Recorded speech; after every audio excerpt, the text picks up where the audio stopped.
Les indico que vuelvan a encender. Nos tocaba que ver el desarrollo histórico del derecho tributario y autonomía del derecho tributario. Voy a empezar yo con leer esta diapositiva y de ahí me van ayudando ustedes a leer las demás si me hacen favor. Dice, desarrollo histórico. El derecho común es el derecho que dio origen al derecho civil. Este es el tronco común de todas las ramas del derecho. El derecho civil se compara a un gran tronco y de este se desprendió el derecho público, aparentando una separación entre el derecho público y derecho privado. Pero esta separación no es completa, porque no existe una completa independencia en cuanto a figuras que contienen tanto uno como el otro. Así como el derecho público y el derecho privado no son ramas separadas, porque tienen relación entre ellas. Así sucede con todas las materias del derecho, tienen relación unas con otras. El derecho penal de una u otra forma se relaciona con el derecho civil, mercantil y notarial. Asimismo, tiene relación con el derecho tributario en cuanto a la criminalización de muchas instituciones del derecho. El derecho es uno, dividido en materias específicas, pero la división del mismo se ha dado por necesidades coyunturales históricamente. Se ha creado códigos específicos para cada rama del derecho, también instituciones propias, pero el derecho siempre será uno.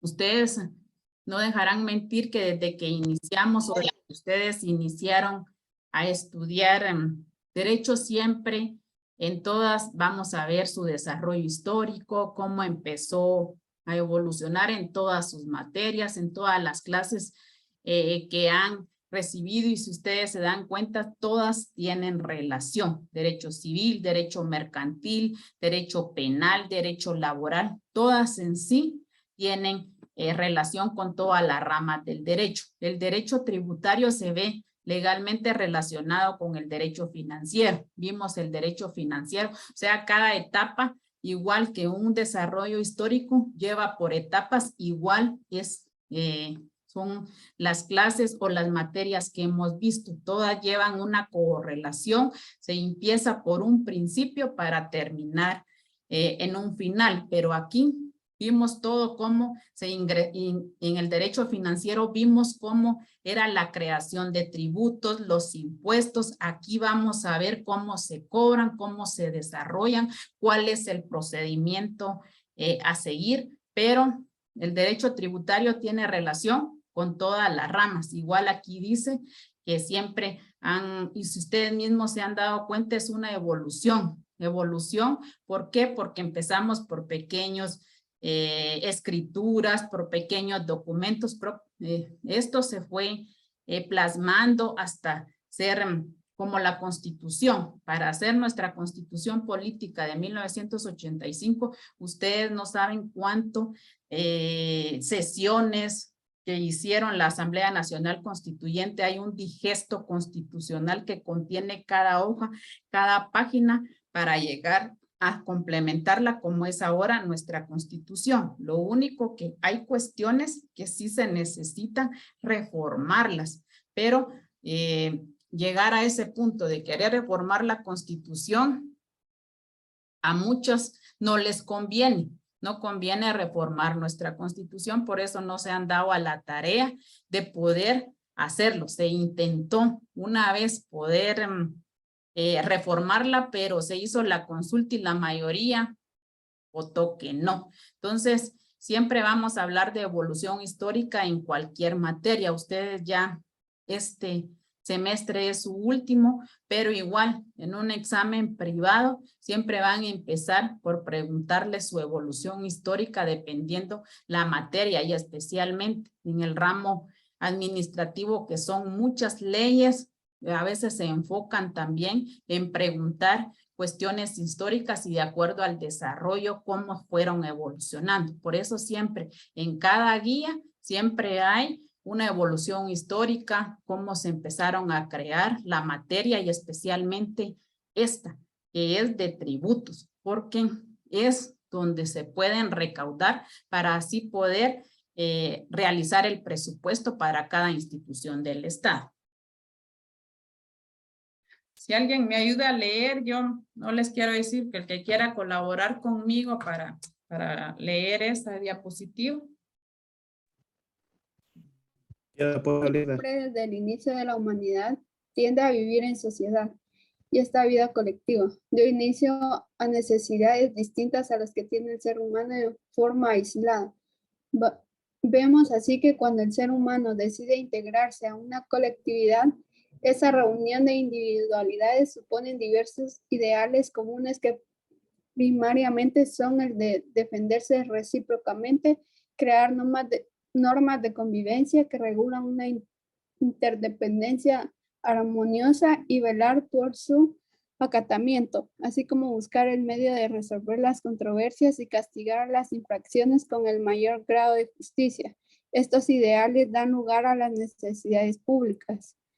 Así sucesivamente, con la evolución que traen los siglos, las agrupaciones crecen y se perfeccionan, convirtiéndose en estados mediante la conjugación de tres elementos: población, territorio y gobierno. Este último, que por estar orgánicamente constituido es el representante del Estado y como tal ejerce su poder imperio, sustituyendo al jefe de la antigüedad. Es entonces el gobierno de cada estado el encargado de organizarse adecuadamente para poder crear la normativa legal en todos los ámbitos para normar su actividad pública como una de las actividades del Estado. Gracias, Rita. Ezequiel, si quiere, ahí ya vimos, ahorita vamos a entrar a lo que es la autonomía del derecho tributario. Lea, Ezequiel. Está bien, Leida. Autonomía del derecho tributario. La autonomía del derecho tributario es un tema muy discutido, pero se ha estimado que por sí mismo cuenta con todos los elementos para ser considerado autónomo. Dentro de los elementos propios del derecho tributario tenemos, primero, su propia legislación, el cual es el Código Tributario, leyes tributarias específicas. Segundo, sus propios principios constitucionales y su propia doctrina. Autonomía científica que puede integrarse por sí solo, pero no puede concebirse de esta manera absoluta. Cada rama del derecho forma parte del conjunto del cual es porción solidaria. Por ejemplo, la relación jurídica tributaria es una relación jurídica igual a la que se da en todos los ámbitos del derecho.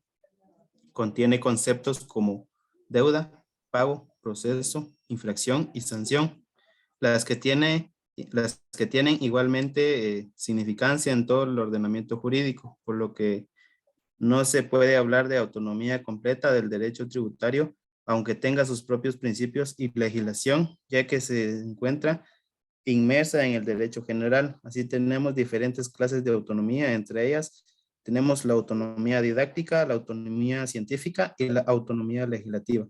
Gracias, Ezequiel. Como ven, ustedes más que nadie pues saben de que autonomía, aquí como dice, puede integrarse por sí sola, es una. El derecho tributario, pero no así, necesita también ayuda de otras demás leyes. El derecho tributario tiene su propia ley, el Código Tributario, tiene otras leyes específicas como el impuesto sobre la renta, el IVA, tiene el impuesto sobre vehículos, tiene también el impuesto sobre bebidas alcohólicas. Hay muchos impuestos, leyes que van de la mano con el derecho tributario. Tiene sus propios principios constitucionales que ya los vamos a ver que están inmersos en la Constitución Política de la República. Entonces, en sí, pues sí, tiene su propia autonomía, pero no del todo, o sea que también va acompañado de varias leyes. ¿Por qué? Porque aquí mismo dice que hay deuda, hay pago, hay un proceso, hay una infracción, hay sanción. O sea que el derecho tributario, no solo como el derecho financiero que traía, que solo teníamos que saber cómo se generaban los ingresos, aquí no. Aquí vamos a entrar de lleno a saber cómo se pagan, cuál es nuestra deuda, si no pagamos, cuál es el proceso, cuál es nuestra infracción y a la larga, cuál es nuestra sanción. Por eso es de mucha importancia saber cuál es el derecho tributario. Y ahorita, por ejemplo, yo les estoy dando derecho procesal administrativo a los del otro semestre. Hablábamos del expediente administrativo. Hay dos compañeras que trabajan, dos alumnas que trabajan con la SAT. Me subieron unos expedientes administrativos que se manejan virtual, cómo se pagan los impuestos, cómo se realizan y también las sanciones e infracciones que se realizan. Y miren, en forma virtual, o sea, prácticamente todo esto se realiza virtual. Y yo, lógicamente, además de hacerlo virtual y en forma personal y de experiencia, yo diría que cada quien, si yo hago un trámite en la SAT, yo imprimiría esos documentos a pesar de que estén virtualmente, porque de todos modos no es igual como estar en papel físico que estar en una computadora. A veces se puede arruinar el disco duro, o sea, pueden resultar muchas situaciones, pero como ustedes ven, hemos evolucionado demasiado, o sea, se ha llegado hasta ese punto que todos los trámites o pagos de cualquier impuesto se hacen de forma virtual. Aquí vamos a ver la autonomía didáctica, científica y legislativa.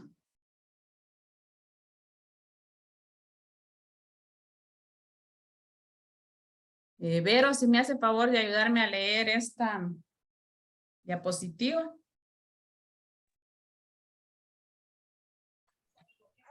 Sí, listo.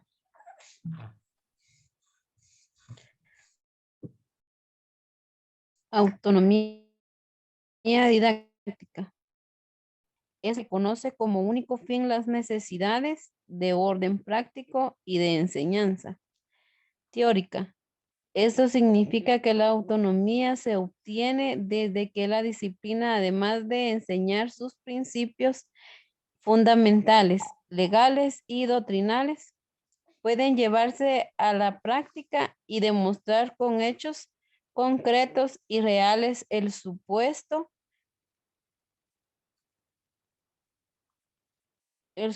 que la doctrina o la ley indicaba. En nuestro caso, desde que existe en curso que analiza el derecho tributario y la legislación fiscal, un programa que impartir, una metodología a seguir, desde ya estamos reconociendo su autonomía docente didáctica, autonomía científica. La ciencia es el conjunto de conocimientos generales y especiales sometidos a un proceso lógico o conjunto de conocimientos verdaderos y ciertos. Ese proceso y esa certidumbre en la que se denomina método científico, es decir, que para cada causa existe un efecto. La ciencia del derecho ha atravesado un largo camino iniciándose desde el origen mismo de la ciencia, luego como parte del derecho administrativo, pasado por el derecho financiero, hasta llegar al tributario. Una disciplina jurídica alcanza su autonomía científica cuando tiene un método propio, un campo extenso de un estudio y personas que se dedican al mismo.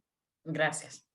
O sea, el derecho tributario tiene una autonomía didáctica porque dice aquí que es la forma de enseñanza teórica, o sea, su disciplina enseña sus principios fundamentales legales.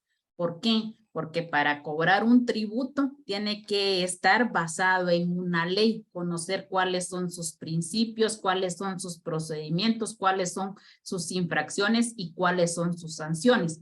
Esa es una autonomía didáctica, nos enseña cuál es el procedimiento, una autonomía científica porque tiene ciencia, conocimiento, donde están plasmados los procedimientos a seguir, lo que hay que hacer para poder pagar un tributo y que si no se paga, y como dice aquí, empezamos con un derecho administrativo. ¿Por qué administrativo? Porque ahí se desglosan todo y nos enseña cuáles son las instituciones del Estado, sus entidades autónomas, descentralizadas, cuáles son las funciones de cada una, qué impuestos tiene, qué árbitros tiene, qué tasas tiene. Luego venimos con el derecho financiero que también nos enseña cómo recaudar las clases de impuestos, y aquí llegamos al derecho tributario, que es donde está plasmado junto con sus demás leyes y su código tributario el paso a seguir. O sea, es una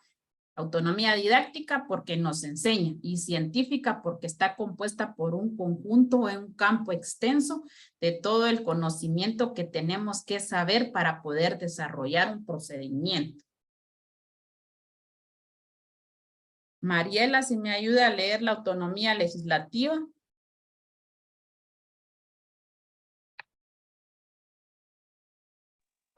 Buenas noches, licenciada. Buenas noches, Mariela. Permítame. Esto significa que la ciencia debe tener sus propias leyes, tanto sustantivas como procesales. En la Constitución Política de la República de Guatemala vemos que están establecidos los principios fundamentales. En ellos vemos que para la emisión de impuestos ordinarios, extraordinarios, arbitrios y contribuciones especiales, se necesita de una ley imitada por el Congreso de la República, derivado de la emisión del Código Tributario. Decreto 6-91 del Congreso de la República. Se obtuvo la autonomía legislativa de la que se venía luchando desde hacía varias décadas, ya que permitió contar con un instrumento específico para regular las relaciones de los contribuyentes con el Estado, que por aplicar normas supletorias creaban confusión, duda e incertidumbre, lo cual fomentaba aún más la evasión y desconfianza en el sistema tributario. En el Código Tributario precisó claramente que es necesaria la emisión de una ley para fijar el hecho generador de la relación tributaria, sus exenciones, la base imponible, los tipos de imposición, las deducciones, descuentos, recaudaciones, recargos, infracciones y sanciones tributarias, entre otras. En conclusión, puede decir que el derecho tributario sí goza de autonomía didáctica y legislativa, en tanto que la ciencia es a la fecha aún discutible, ya que las corrientes doctrinarias están divididas debido a que la ubican todavía como parte del derecho administrativo. Gracias. La autonomía legislativa está basada en de que el derecho tributario tiene su código tributario, el cual tiene el decreto 6-91. Y como dice aquí, tiene autonomía didáctica y legislativa, y la científica aún está en discusión porque dice que viene del derecho administrativo. Yo no opino que viene del derecho administrativo, pero sí tiene mucha relación con el derecho administrativo, el financiero y el tributario, porque en la experiencia que he tenido que he dado de derecho administrativo y derecho procesal administrativo, hay mucha relación con el derecho tributario, especialmente en la aplicación en el administrativo, porque nos da a entender todas sus instituciones, y en el derecho procesal administrativo porque ahí está la aplicación de los recursos que puede interponer un particular cuando se ve afectado, ya sea en sus intereses, especialmente cuando se le está colocando una infracción o una sanción que no está de acuerdo y que él tiene sus pruebas donde él pueda argumentar que se le está arbitrariamente abusando imponiéndole esa sanción. Clases de autonomía del derecho tributario. Varios autores han estudiado sobre la autonomía que tiene el derecho tributario, pero la de mayor aceptación es la de Héctor Villegas, quien la divide en dos partes, siendo estas: autonomía didáctica, es el estudio separado de cada rama jurídica que se presenta cuando las normas jurídicas relacionadas con un mismo objeto adquieren determinado volumen. No hay una autonomía total. Y autonomía científica, la autonomía científica no puede existir dentro de un derecho nacional, porque lo único científicamente autónomo en el orden jurídico de un país es lo que se entiende, aplica e interpreta por derecho.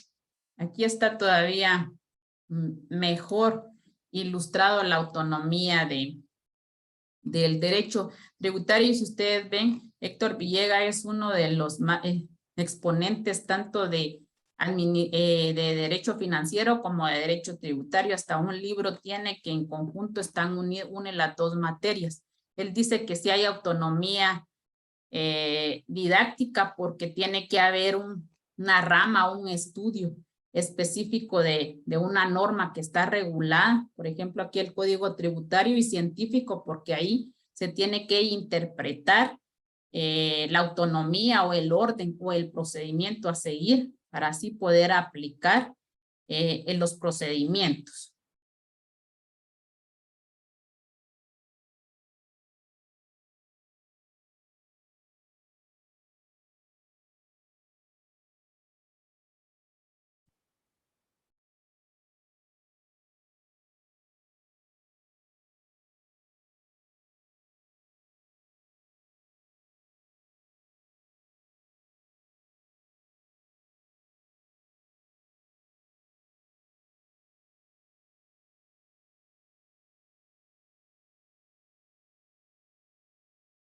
Si pueden encender un ratito su cámara, si me hacen favor.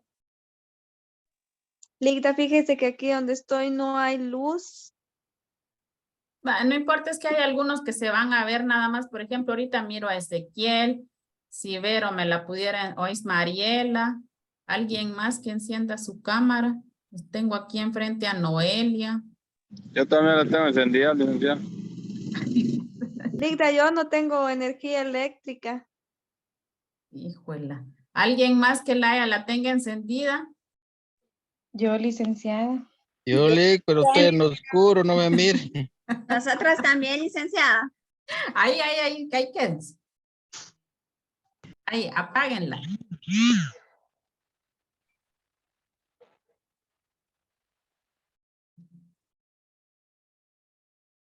Bueno, vamos a entrar a ver los principios fundamentales del derecho tributario y entre esos está el principio de legalidad. No van a creer, pero cuando estuve estudiando mi fase pública, conocí a fondo el principio de legalidad y el de juridicidad que se ve mucho en derecho administrativo. Nunca o sea, no sé, al menos en lo que yo estudié en mi pensum un poco lo mencionaban, pero es uno de los principios más importantes que tiene el derecho, el principio de legalidad y el principio de juridicidad. ¿Por qué es importante el principio de legalidad? Llamado también principio de reserva de ley. Es el principio base del sistema jurídico del Estado. Es la sumisión del Estado ante la ley en materia tributaria. Aquí es importante en materia tributaria, pero no solo aquí, sino que en todo el derecho a nivel de su carrera es importantísimo el principio tributario porque es donde está plasmada una norma jurídica. Y si no hay principio de legalidad y especialmente donde haya establecido una norma jurídica especialmente, así como nosotros vamos a ver los impuestos que estén plasmados en una norma jurídica no se cumplieran. Entonces, el Estado solo puede cobrar si hay ley, o sea, si lo faculta. Por consiguiente, el Estado no puede cobrar tributos que no estén basados en ley. O sea, por eso es tan importante el principio de legalidad, porque si no hay una norma, un reglamento, un decreto que especifique que se pueda cobrar un arbitrio, una tasa, no se podría cobrar. Aquí vamos a ver que hoy nos tocaba específicamente ver las fuentes del derecho tributario, pero para avanzar y para que expliquemos y que es Es bastante rápido. Si no nos da tiempo, pues todavía tengo la otra clase el lunes que nos va a dar chance a explicar varias cosas de las fuentes del derecho, pero la principal, el principio de legalidad, que si no hay una norma establecida, no se puede cobrar ningún tributo, mucho menos por costumbre, porque hay costumbres que se hacen ley, pero un tributo sí no puede ser costumbre. Decir, porque me pavimentaron mi calle, voy a ir a darle al alcalde o a contribuir, nadie lo hace. Y es una contribución por mejora y está establecido, pero de que ellos quisieran o los vecinos quisieran contribuir, no. Y es por todo lo que pasa en nuestra coyuntura nacional, en lo que vivimos y en el lapso de tiempo que hemos estado y desde que tenemos razón. Los gobiernos nunca han cambiado y la metodología que utilizan, en vez de ayudar, más empobrecen a la comunidad o al país. Entonces, por eso nadie va a pagar algo si no está impuesto o establecido en una ley. No puede exigirse un tributo si no está fundamentado en una ley que demuestre no solo su existencia, sino el deber del contribuyente de cumplirlo y el Estado de exigirlo.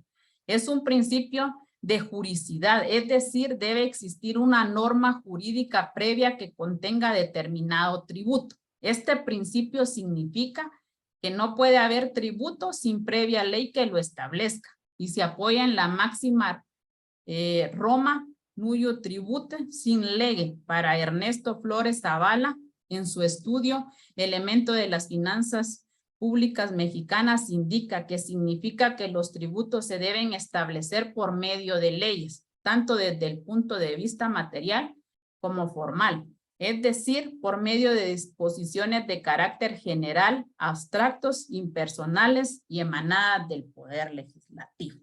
Más claro, ni el lado. Este principio es una garantía constitucional del derecho tributario, en cuya virtud se requiere que todo tributo sea sancionado por una ley entendida. Esta con la disposición que emana del órgano constitucional, que tiene la potestad legislativa conforme a lo establecido en la Constitución para sancionar, para sanción de las leyes y que contienen norma jurídica. Este principio tiene su fundamento en la necesidad de proteger a los contribuyentes en su derecho de propiedad, porque los tributos restringen ese derecho, ya que en virtud de sustraer a favor del Estado algo del patrimonio de los particulares. Es el que nos establece que todo acto debe estar fundamentado en la ley, o sea, es toda norma tributaria, la cual debe encontrarse regida estrictamente en cuanto a su creación, aplicación y procedimiento a aspectos legales en su regulación, sin que ésta contravenga la jerarquía constitucional. Entre los artículos en que está contenido este principio encontramos el artículo 5 de la Constitución de la República de Guatemala, el cual establece que nadie está obligado a acatar órdenes que no se encuentran basados en ley. El artículo 24 del mismo cuerpo legal que regula que los libros, documentos y archivos que se relacionen con el pago de tributos podrán ser revisados por autoridad competente de conformidad con la ley. Entonces no hay mucha explicación, es una forma de entendible. Les estoy repasando la clase porque yo sé que no han leído las diapositivas ni el material que yo les envié, de todos modos la tenían que leer ahorita para el examen, pero estos principios y más claros están en la diapositiva. El artículo 239, mismo cuerpo legal que forma ampliamente el tema, establece, corresponde con exclusividad al Congreso de la República decretar impuestos ordinarios y extraordinarios, arbitrios y contribuciones especiales conforme a las necesidades del Estado y de acuerdo a la equidad y justicia tributaria, así como determinar las bases de recaudación, especialmente las siguientes: el hecho generador de la relación tributaria, las excepciones, el sujeto pasivo del tributo y la responsabilidad solidaria, la base imponible y el tipo impositivo, las deducciones, los descuentos, reducciones y recargos y las infracciones y sanciones tributarias. son nulas ipso jure las disposiciones jerárquicamente inferiores a la ley, que contradigan o tergiversen las normas legales reguladoras de la base de recaudación del tributo. Las disposiciones reglamentarias no podrán modificar dicha base y se concretarán a normar lo relativo al cobro administrativo del tributo y establecer los procedimientos que faciliten su recaudación. El decreto 6-91 del Congreso de la República, Código Tributario y todas sus reformas en sus primeros 3 considerandos inspiran el principio de legalidad. Su artículo 239 es el de la Constitución y aquí mismo ustedes se dan la tarea de leer los 3 considerandos del Código Tributario, donde también nos explica y nos define qué es el principio de legalidad. Cuando nos habla de el hecho generador de la relación tributaria, nos está refiriendo a qué clase de impuesto, sus excepciones, que pueden haber dichas excepciones que, de acuerdo a lo que se esté manejando, ustedes saben de que el presidente de la República puede hacer dichas excepciones. ¿Y en qué consiste esas excepciones? En las deducciones, en los descuentos, en las reducciones o en sí, en exonerar a veces el pago total de los impuestos que varias empresas tengan, le deban al fisco, y esa potestad la tiene el presidente de la República. El sujeto pasivo del tributo y la responsabilidad tributaria. ¿Quién es el sujeto pasivo? Somos los ciudadanos, licenciada. Nosotros. La base imponible, ¿cuál es el impuesto?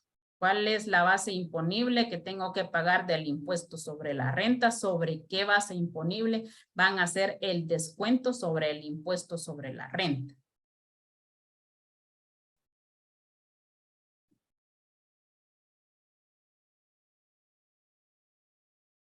Otro de los principios, principio de capacidad de pago. En otras legislaciones y otros autores que han estudiado este principio la conocen con el nombre de capacidad contributiva. Los antecedentes de este principio se encuentran en la Declaración Francesa de los Derechos de 1789. Para Pérez de Ayala, citado por Héctor Villegas, en un principio que pocos se atreven a negar y que sin embargo cada cual tiene y aplica en forma diferente, este principio para Fernando Sáenz de Bujunda supone que el sujeto tributario, la titularidad de un patrimonio, de una renta, aptos en cantidad y calidad para hacer frente al pago de un impuesto, una vez cubiertos los gastos vitales e ineludibles del sujeto. Se entiende por capacidad de pago o capacidad tributaria la capacidad que tiene la persona de soportar el peso de los impuestos, aunque se vea afectada la satisfacción de sus necesidades esenciales o la de su grupo familiar. Para García Belsunce, este principio consiste en la diferencia entre la renta bruta del contribuyente y la suma que resulta de adicionar a las erogaciones indispensables para su consumo adecuado, porcentaje de ahorro y capitalización. Así que quiere decir el principio de capacidad de pago, que cada atribuyente tiene que tener una capacidad, un ingreso para hacer el descuento. Por ejemplo, el impuesto sobre la renta nos lo descuentan a nosotros de una base imponible. Hay una base que ponen de 1 a 5,000, tienen varios porcentajes que ponen la base imponible, que tenga la capacidad de pago. Ahora, el que no pueda pagar o no tenga cómo pagar, no le pueden exigir que vaya y pague un impuesto, aunque el IVA. A veces piden que si queremos NIT para pagar para emitir la factura, no contribuimos. Pero gente que tiene su NIT, y aunque no tenga una profesión, pero tiene su NIT, está contribuyendo porque tiene capacidad de pago, ya que está consumiendo algún producto, por eso lo está pagando y está solicitando su NIT. Pero en sí es capacidad de pago de cada contribuyente, de cada sujeto pasivo, así podrá ser la capacidad para pagar el impuesto que se le está imponiendo.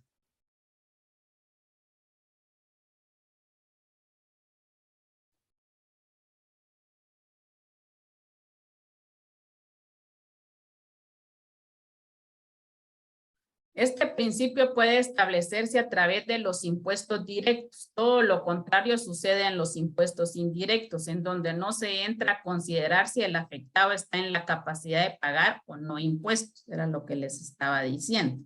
Este principio hace referencia a que todos los tributos deben de ser establecidos en función de la capacidad económica de cada contribuyente, a quien va dirigido. Dicho principio individualiza la carga tributaria para cada contribuyente de acuerdo con su situación financiera en la sociedad.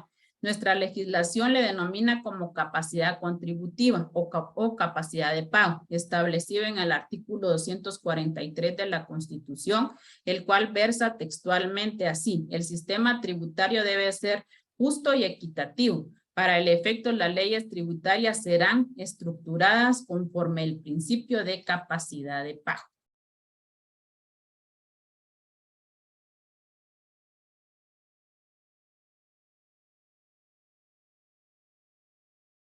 Vamos con otros principios.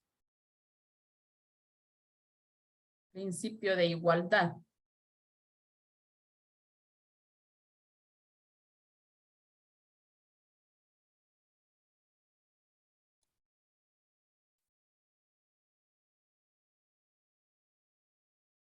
Mari, si me ayuda a leer la diapositiva.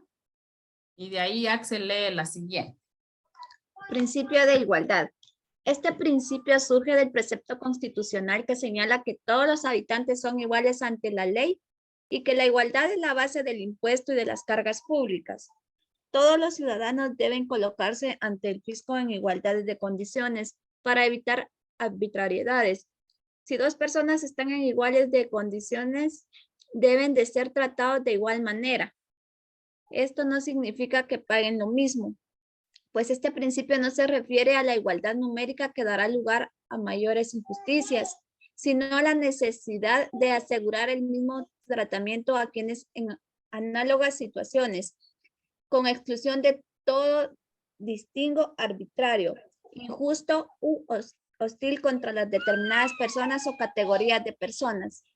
Ya Adam Smith, en su libro Las riquezas de las naciones, reflexionaba sobre la idea de que los súbditos debían contribuir con el Estado en proporción a sus respectivas capacidades, lo que significa imponer la misma contribución a quienes están en desigualdad situación económica. Es tan injusto como quienes tengan iguales medios sean grabados en distinta forma. Es otro principio de igualdad que dice que es igualdad para todos, pero tiene que haber una equidad. ¿Qué quiere decir?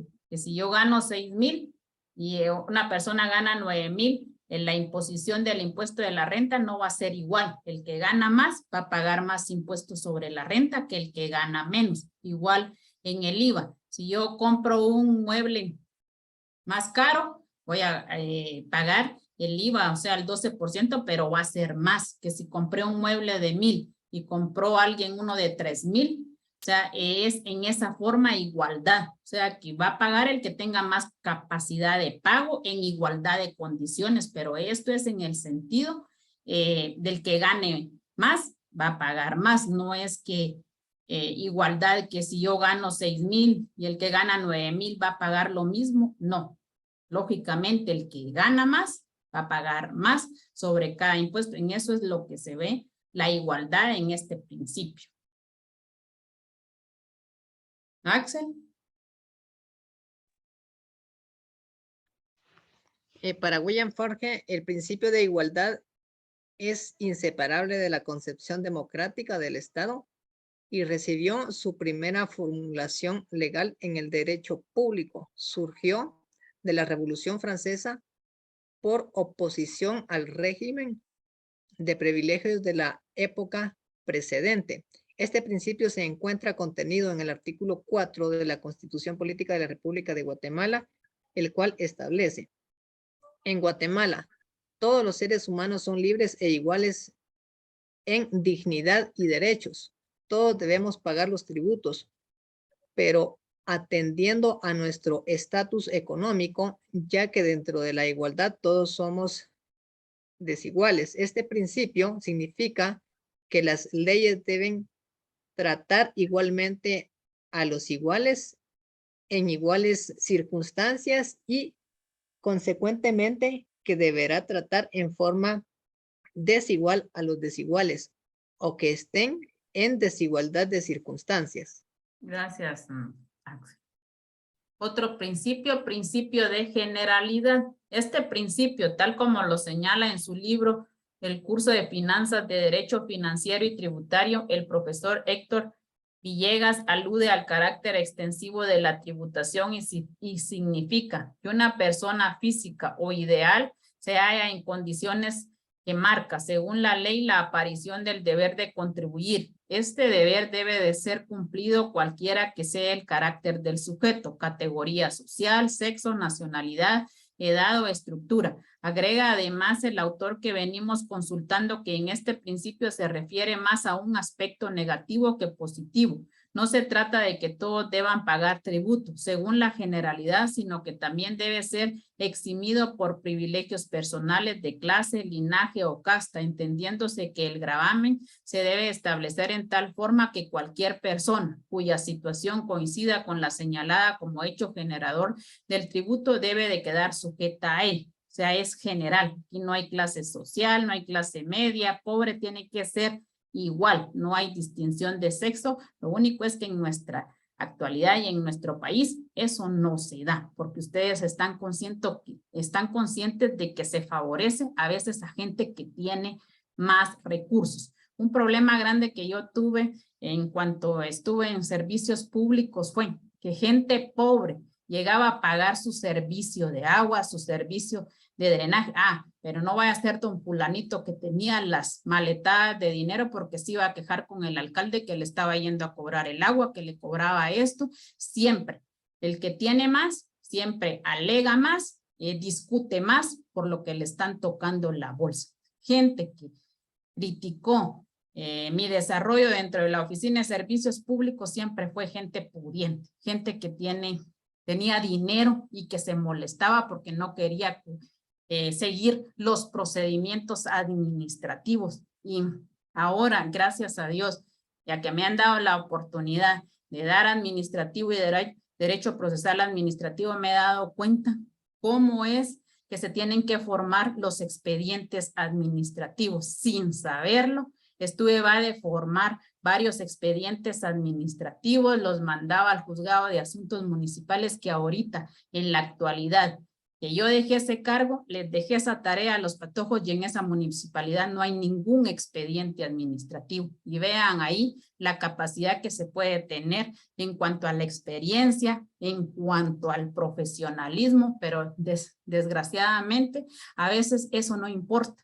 Importa el cuello blanco, no importa la capacidad que tenga la persona para poderse desenvolver dentro de una profesión o dentro de un empleo o dentro de un servicio. Entonces, aquí definitivamente este principio de generalidad en nuestro país no se cumple, que tiene que ser general, que todas las personas tienen que pagar los impuestos, sean quienes sean. Igualdad, tiene que ser igualdad económica, porque no, de ahí somos los seres humanos, somos iguales en todo, pero para pagar impuestos vamos a lo económico. Capacidad de pago, igual, tenemos que tener esa capacidad de poder contribuir y no estamos obligados si no tenemos una capacidad económica que pueda solventar un impuesto. Si tenemos vehículo es porque tenemos para pagar la calcomanía del carro. O sea, son cuestiones que es de acuerdo a la solvencia económica. Igual vamos con el principio de generalidad. Todos, por general, tenemos que pagar nuestros impuestos. Los límites de la generalidad están constituidos por las excepciones y beneficios tributarios, conforme a los cuales ciertas personas no tributan o tributan menos, pese a configuraciones del hecho imponible. Sin embargo, continúan diciendo el autor que venimos consultando que estas excepciones y beneficios tienen carácter excepcional y se fundan en razones económicas, sociales, políticas, pero nunca en razones de privilegio y la facultad de otorgamiento no es comisionada. Entonces podemos concluir que este principio ordena que todos los contribuyentes que de conformidad con la ley están obligados a pagar impuestos los deben de pagar para evitar que hayan sectores privilegiados que no paguen impuestos. Este principio es de aplicación para todo el derecho, pues su base es que la ley es de observancia general, o sea que las leyes tributarias son aplicables a todos los habitantes de la República con ciertas limitaciones, como por ejemplo aplicación del principio de capacidad de pago. El artículo 135, literal D, en la Constitución Política de la República de Guatemala acoge este principio cuando establece que son deberes y derechos cívicos los de los guatemaltecos contribuir a los gastos públicos en la forma prescrita por la ley y refiriéndose al pago de los impuestos. Y en el decreto 6-91 del Congreso de la República, Código Tributario y todas sus demás reformas en su artículo 1, primer párrafo establece carácter y campo de aplicación. Las normas de este código son de derecho público y se regirán por las relaciones jurídicas que se originen de los tributos establecidos por el Estado, con excepción de las relaciones tributarias aduaneras y municipales a las que se aplicarán en forma supletoria.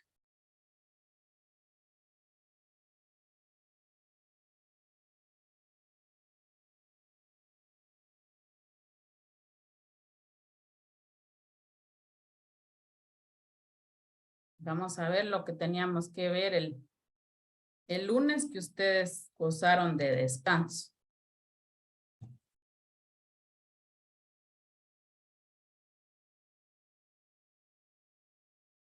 Si me ayuda a leer, William.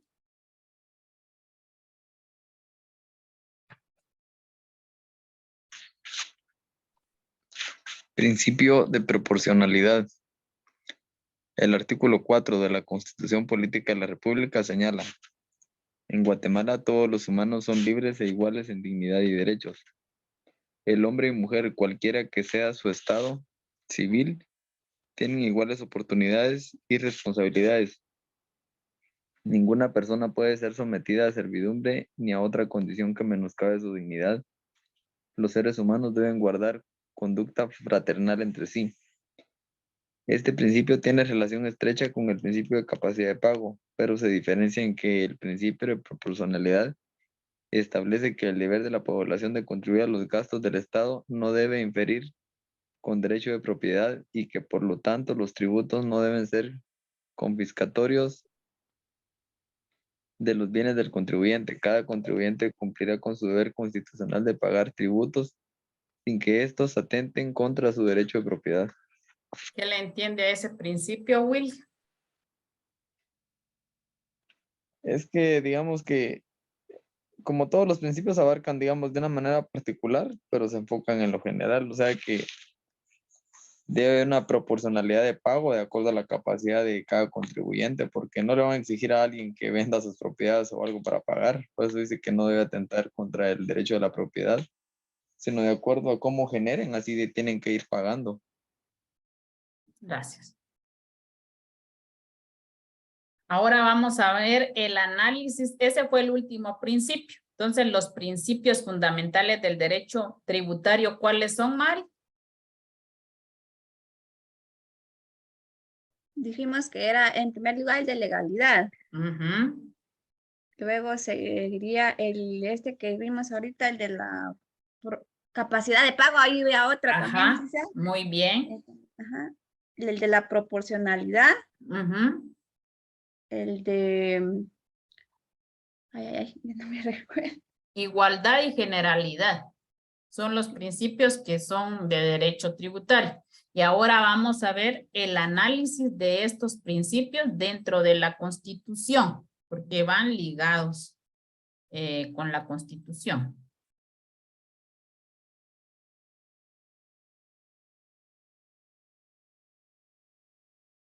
Si me ayuda a leer, Mari, y me explica la diapositiva. Análisis de dichos principios con la Constitución Política de la República de Guatemala. Se realiza un análisis en relación con los principios fundamentales que rigen esta materia como parte básica del derecho tributario. Lógicamente, se encuentran regulados en la Constitución Política de la República, que se refiere en diversas ocasiones a la institución del tributo, tanto en sus aspectos formales como sustanciales. Principio de legalidad tributaria. el principio de legalidad tributaria se encuentra contenido en el artículo 239 de la Constitución Política de la República de Guatemala. Señala que corresponde con exclusividad al Congreso de la República decretar impuestos ordinarios y extraordinarios, arbitrios y contribuciones especiales conforme a las necesidades del Estado y de acuerdo a la equidad y justicia tributaria, así como determinar las bases de recaudación. Nuestra Constitución Política regula el principio de legalidad en materia tributaria con el objeto de evitar arbitrariedades y abusos de poder y normar adecuadamente las relaciones entre el fisco y los contribuyentes. El artículo 239 constitucional determina la potestad del Congreso de la República de determinar las bases de recaudación de los tributos y lo relativo a la fijación de la base imponible y el tipo impositivo. La norma citada incluye en forma desarrollada el principio de legalidad, las bases sobre las que descansa el sistema tributario y otras normas sujetas a la competencia de leyes ordinarias, especialmente el Código Tributario. Pues licenciada, yo lo que entiendo sobre el principio de legalidad tributaria que está contenido en el artículo 239 de la Constitución es que ahí sí que la misma Constitución le da la facultad, ¿verdad?, al Congreso de la República para que éste pueda decretar impuestos, ¿verdad? Y que si viene, por ejemplo, otra institución, por ejemplo, que una municipalidad se ponga a cobrar tal vez un tipo de impuestos que solo lo puede decretar el Congreso de la República, esto ya entraría a una inconstitucionalidad, porque como bien lo especifica la ley, ¿verdad? Esto le corresponde al Congreso de la República. Y también todas las bases que el Congreso de la República regula sobre la materia tributaria tiene que estar constituida en la ley, ¿verdad, licenciada? Porque de lo contrario ya no estaría actuando con el principio de legalidad. Muy bien. Ahora, fíjese todo lo que me respondió. Excelente. La felicito. Ahora va una repregunta. La municipalidad correctamente no puede cobrar impuestos, pero ¿qué sí cobra? ¿Cómo tasas, licenciada, y contribuciones. Tasas. Muy bien. ¿Qué otra cosa? Contribuciones especiales, licenciada. ¿Qué otra cosa? Arbitrios. Muy bien. Yo ahí le daría sus 10 puntitos. Muy bien. La felicito. Así tiene que ser de una explicación, pero cuando uno está examinando, está viendo qué está diciendo. Porque usted cuando hable, diga tal cosa, esté segura de lo que está hablando, Mari. Porque en base a lo que está diciendo va la repregunta. Y usted la va a contestar serena, porque sabe lo que habló y lo que estudió. Yo les di en financiero que las municipalidades no pueden cobrar impuestos, solo arbitrios, tasas y contribuciones especiales o por mejoras.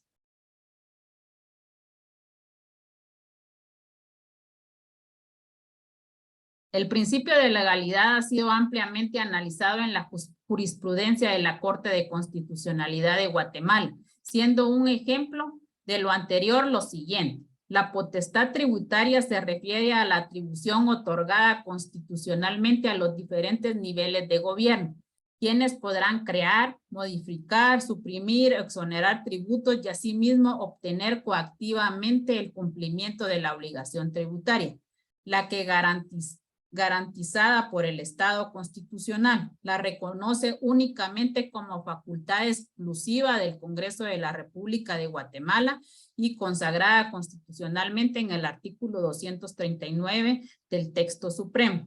Al tratar sobre este tema, Pérez Royo afirma lo siguiente. Se trata de una norma que se encuentra en el nacimiento del régimen constitucional y que es esencial en el esquema de separación de poderes. En cuanto a su fundamento, tradicionalmente se ha identificado en este principio la exigencia de autoimposición o consentimiento del impuesto a través de la representación de los contribuyentes, no taxación representación es un lema clásico del parlamentarismo inglés que suele repetirse a este respecto. Igualmente puede citarse la Declaración Francesa de Derechos del Hombre y del Ciudadano, que habla del derecho de aprobar la contribución por sí mismo o a través de representantes. En síntesis, el principio de legalidad tributaria tiene una fundamentación no unívoca, sino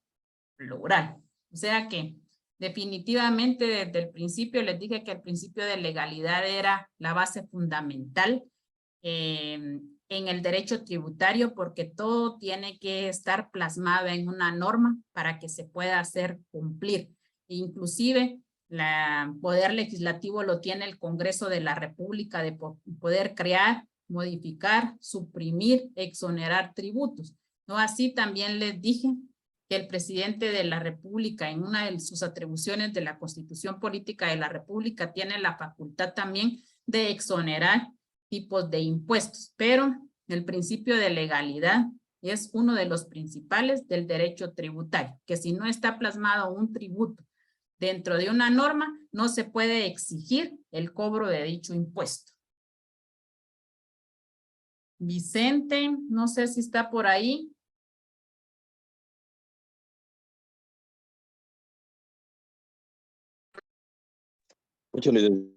Buenas noches. Léame la diapositiva y me explica.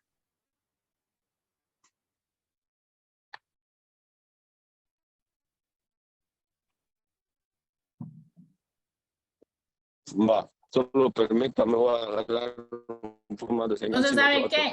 La otra se la doy. Análisis de dichos principios con la...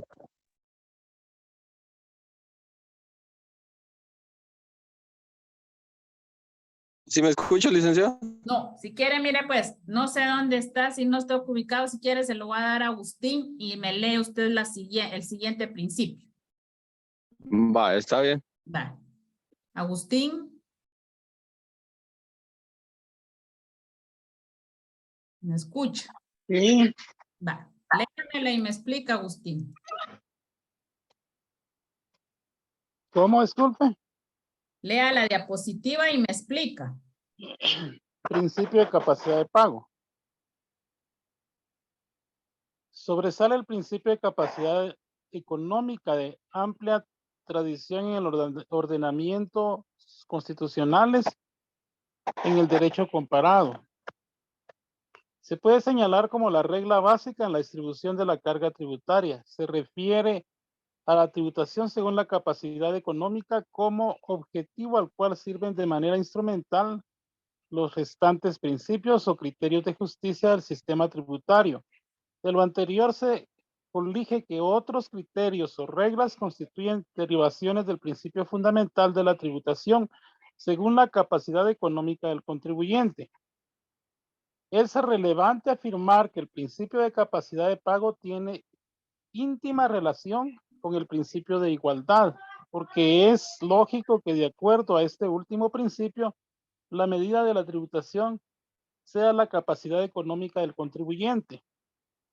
Es importante señalar que en el caso de Guatemala, en el artículo 243 constitucional, regula el principio de capacidad de pago, indicando que el sistema tributario debe ser justo y equitativo.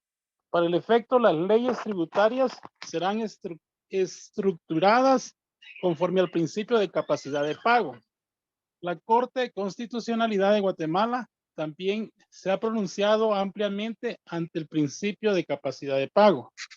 Voy a leer yo la siguiente diapositiva y usted me explica lo que dice la Corte. Este criterio sustentado por este Tribunal Constitucional que el principio de capacidad de pago debe cobrar efectividad mediante la creación de impuestos que respondan de tal forma que a mayor capacidad contributiva la incidencia debe ser mayor y de esta forma el sacrificio igual. Para lograr un sistema justo y equitativo debe tomarse en cuenta las aptitudes personales y tomar en consideración las diversidades individuales de acuerdo a la capacidad económica personal de cada contribuyente.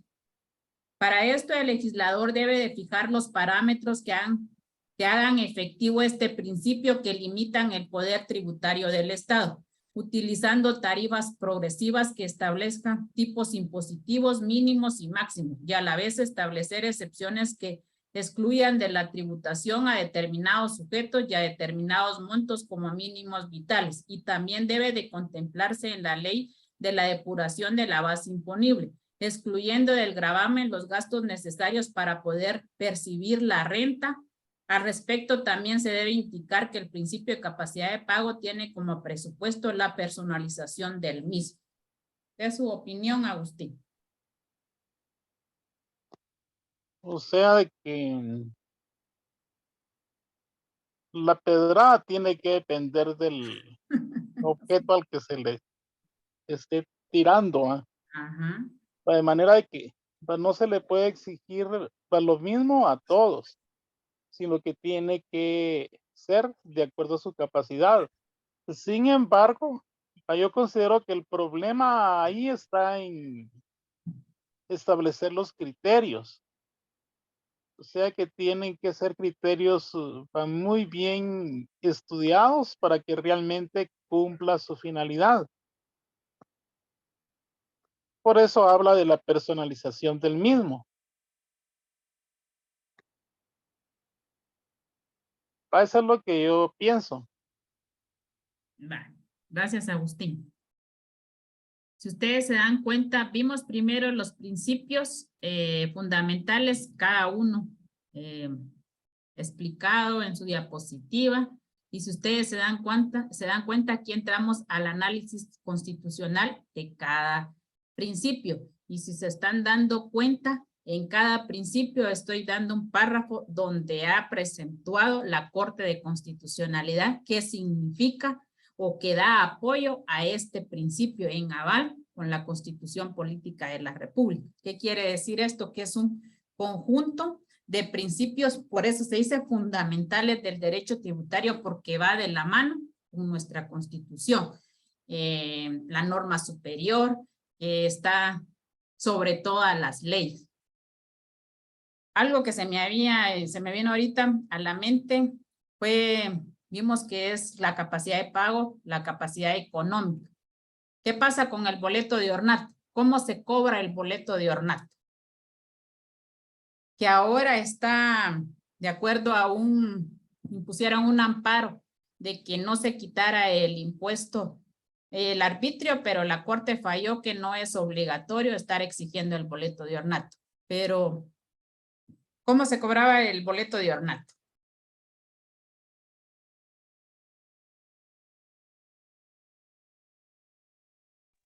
En la municipalidad, licenciada, en la tesorería. Sí, pero ¿en base a qué?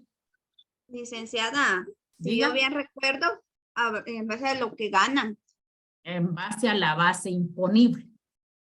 Hay boletos que valen 4 quetzales, 8, 15, 50, 75, pero es de acuerdo a la base imponible que cada persona tiene de su capacidad económica y así como gana. Entonces, se dan cuenta que es una parte de igualdad, de equidad, generalidad, de capacidad de pago. Ahora vamos a ver el principio de igualdad, cómo está fundamentado en nuestra Constitución y también avalado por parte de la Corte. ¿Qué dice? Yo no sé si está bien su señal, Vicente, o no. Ahorita sí me escucha, licenciada. Hoy sí. Lea el principio de igualdad y después yo creo que todavía hay una parte que tengo que leer yo y luego explica usted. Va. El principio de igualdad constituye un valor, no solamente del sistema tributario, sino del conjunto del ordenamiento fundamental. En ese sentido, en materia tributaria, el principio de capacidad económica y en general el conjunto de los criterios de distribución de la carga tributaria están emparentados con el fundamental valor de la igualdad. En la Constitución de Guatemala se regula el principio de igualdad en el artículo 4, el cual también es aplicado en materia tributaria, teniendo también vinculación con el principio de proporcionalidad. que se analizará posteriormente. La Corte de Constitucionalidad de Guatemala ha desarrollado también el principio de igualdad en materia tributaria así. Esta Corte, al analizar el principio de igualdad tributario, ha señalado que dicho principio es uno de los elementos inherentes a un tributo equitativo y justo, como los que deben integrar el sistema impositivo guatemalteco. A tenor de lo normado en el artículo 243 constitucional, en su manifestación más sencilla, la igualdad consiste en dar igual tratamiento impositivo a los contribuyentes que se encuentren en igualdad de circunstancias o condiciones. Es universalmente aceptado por la doctrina tributaria que el principio de igualdad no priva ni restringe la facultad del Estado para que en ejercicio de su poder imperio establezca categorías de contribuyentes, afectándoles con diferentes tributos o grave determinadas actividades mientras exime otras, siempre que tales distinciones tengan una base razonable y respondan a una finalidad económica o social del Estado. En Guatemala, el derecho jurisprudencial de los principios tributarios es evidente, especialmente el igualdad tributaria, debido a que para la justa distribución de las cargas tributarias se debe respetar el citado principio. Porque no todos los contribuyentes tienen las mismas condiciones para soportarlas y responder por el pago del tributo. Justicia tributaria y capacidad de pago están relacionadas y vinculadas al principio de igualdad tributaria y se persigue que quien posee más, pague más, el que posee menos, pague menos y el que nada posee, no pague nada. ¿Sí, Respecto a este principio, licenciada, como dice el texto, literalmente la ley constitucional, la igualdad se tiene que respetar. Esto no quiere decir de que sea igual en proporción, pero sí en cumplimiento. Entonces, como usted lo mencionaba anteriormente, va a ir proporcionalmente a lo que uno gana. Un claro ejemplo sería lo del IVA. Varias personas compran cantidades grandes de productos y así es el IVA que pagan. La persona que compra menos, pues obviamente va a pagar menos. No sé si es mala la comparación, pero con el boleto de ornato, hay algunos que les toca que pagar boletos de ornato de 50 quetzales, pero es proporcional a su salario. Por ejemplo, a un agricultor, obviamente no se le puede cobrar esto. A él creo que es el de 4 quetzales y así sucesivamente, dependiendo las posibilidades económicas que cada contribuyente tenga. Así es, Vicente. Gracias. Principio de generalidad. Nuevamente es hacer énfasis que el principio de generalidad está conectado con el principio de igualdad, ya que aquel prohíbe las discriminaciones y privilegios en materia tributaria. Es de mencionar que la vigencia del principio de generalidad no significa que no puede existir excepciones o beneficios fiscales. Por ejemplo, la excepción de la renta mínima o vital fundamentada también en capacidad económica.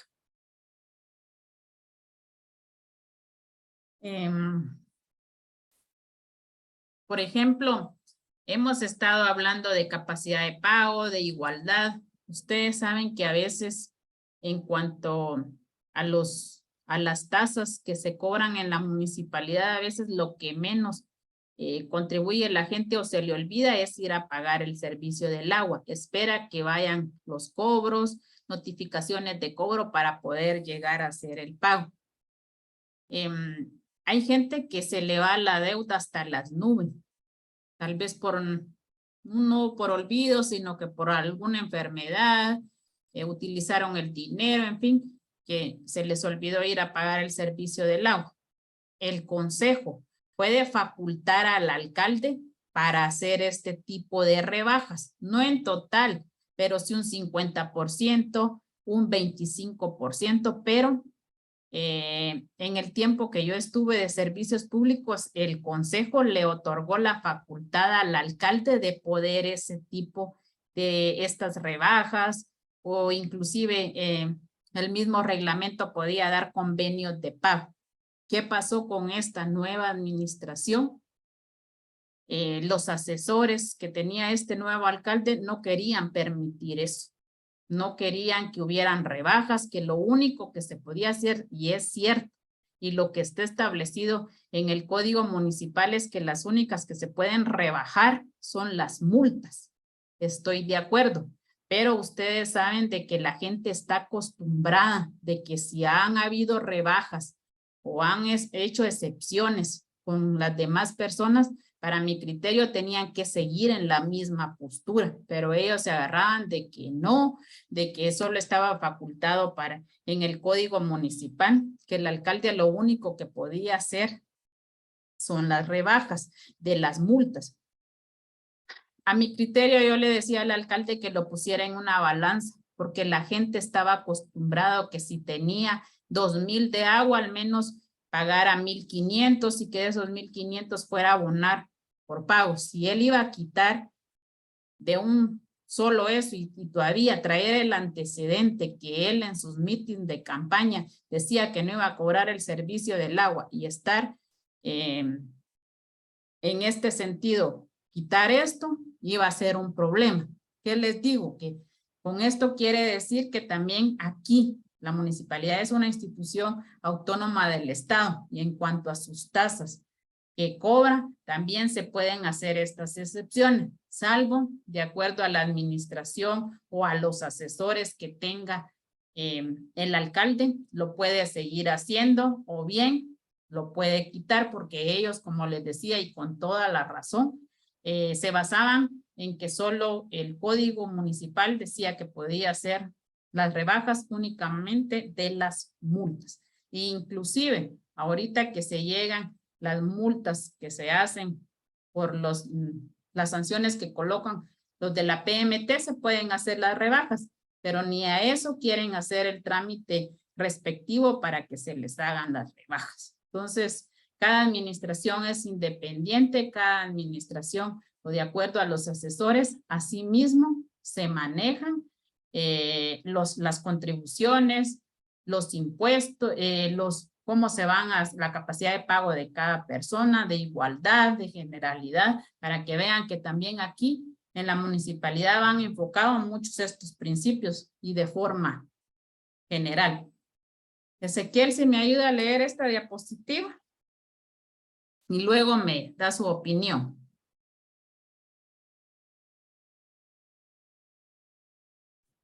Claro, licenciada. Principio de proporcionalidad. Se entiende por proporcionalidad aquellas características de un sistema tributario según la cual, a medida que aumenta la riqueza de cada sujeto, aumenta la contribución en proporción superior al incremento de riqueza. Los que tienen más contribuyen en proporción superior a los que tienen menos. La expresa alusión del criterio de proporcionalidad constituye una de las innovaciones características del texto constitucional español, que se ha inspirado en el italiano.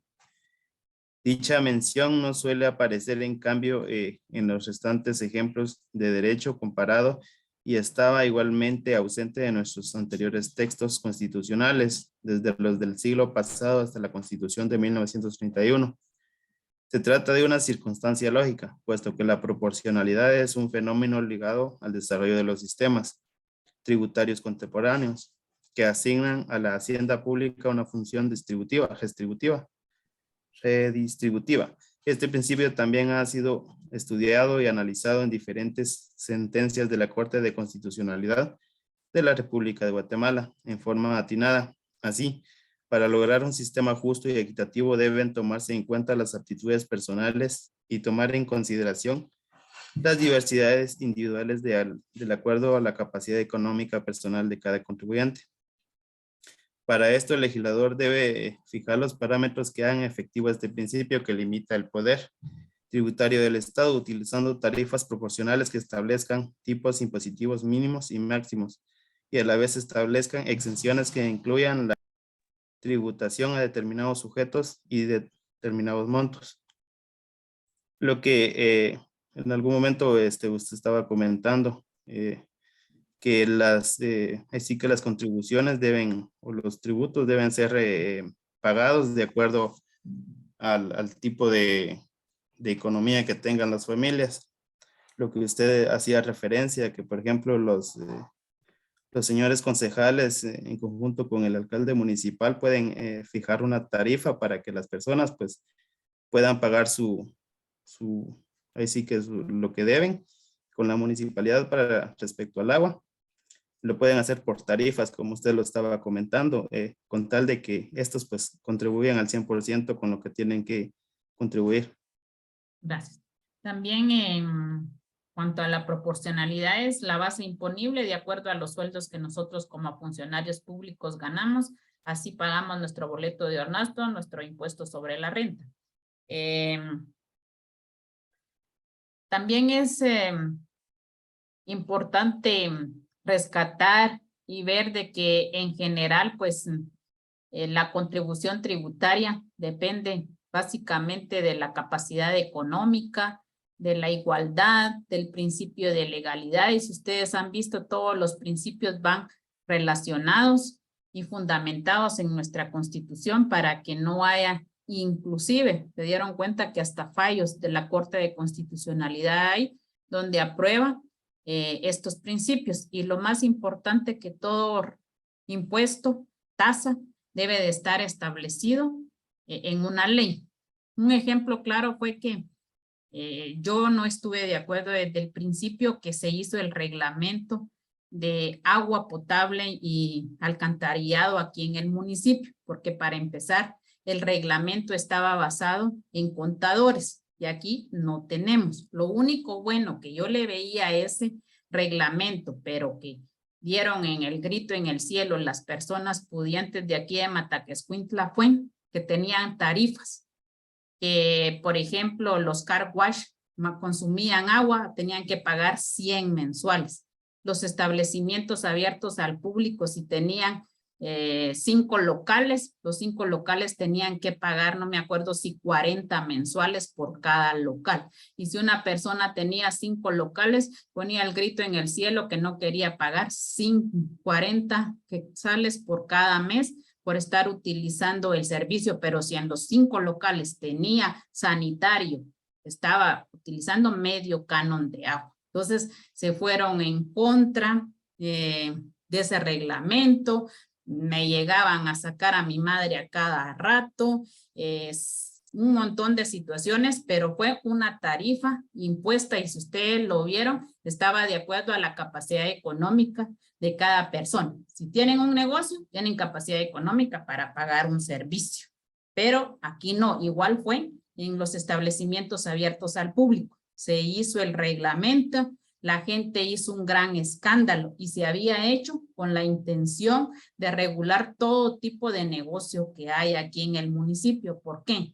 Porque aquí arribita de mi casa hay una cantina que funciona las 24 horas del día, con música a todo volumen. Sábado y domingo no se puede ni dormir de la cantidad de personas que están ahí. Entonces habían lineamientos donde se podía tener un bar, una cantina o como ustedes que venda bebidas alcohólicas, pero que tampoco dañara la paz, el sueño de cada vecino. No quisieron eso, se fueron encima, que se tuvo que modificar el reglamento y encima de eso todavía no lo echan a andar por el motivo de que la gente no quiere contribuir a las tasas municipales y ni al ordenamiento de los negocios.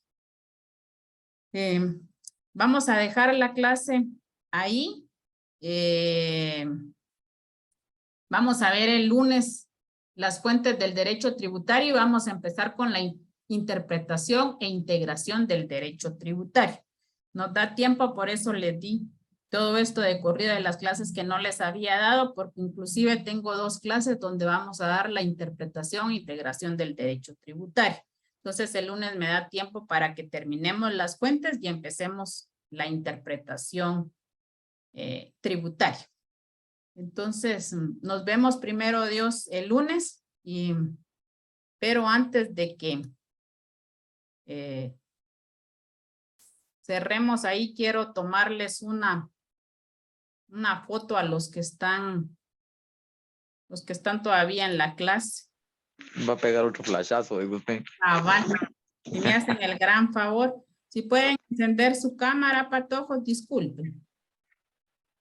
Ahí no sé si los estoy agarrando, los estoy abarcando todos o me hacen falta.